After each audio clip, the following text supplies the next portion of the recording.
The wheels are only ever driven by an electric motor, and that means that we can control the engine that's generating the electricity separately to the driving speed and the acceleration. But we've also added another technology, which is active noise cancellation. So very similar to the headphones that you use on the aeroplane, we have a speaker in the luggage room of the car that will play the inverse noise to the engine and cancel it out. So when you're driving around the city, the engine can start and stop, and you won't even notice it's happening. Hey, it's Hamish and Andy. Delve back in time with the new season of the Remembering Project podcast. Brand new episodes every Thursday across the summer. Grab them on the Listener app or wherever you get your podcast. SAFM News Briefing.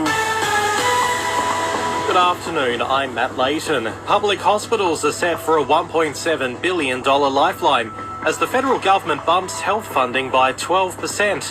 Health Minister Mark Butler says the money will help more than 700 hospitals tackle patient backlog. The states operate the public hospitals, but the Commonwealth must always be a reliable partner to ensure that that core Medicare principle is always able to be enjoyed by every single Australian. North Queensland is battling relentless monsoonal rain, keeping roads closed and towns isolated.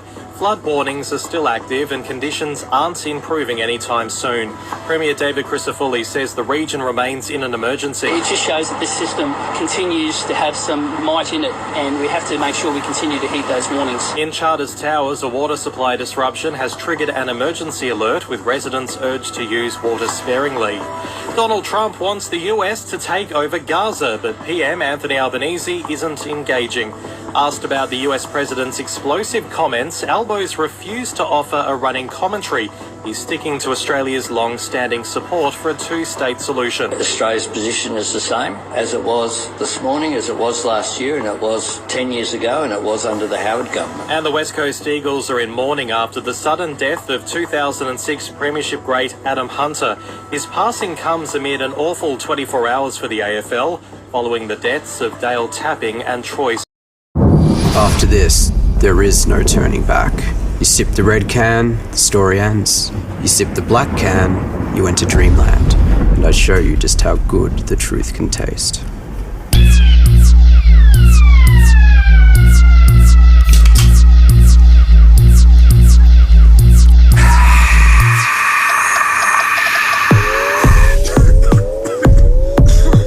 Take the Pepsi Max Taste Challenge.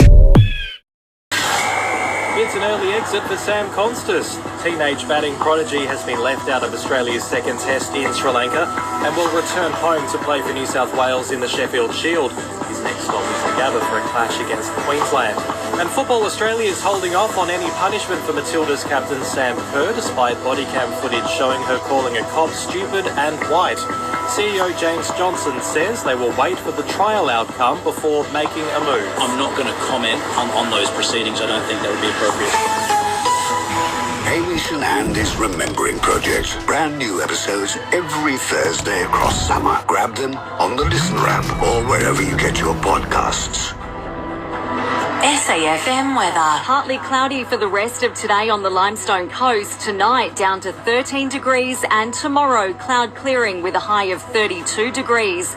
Listen to the new podcast Crime in Focus Killer Charm exclusive to the Listener app.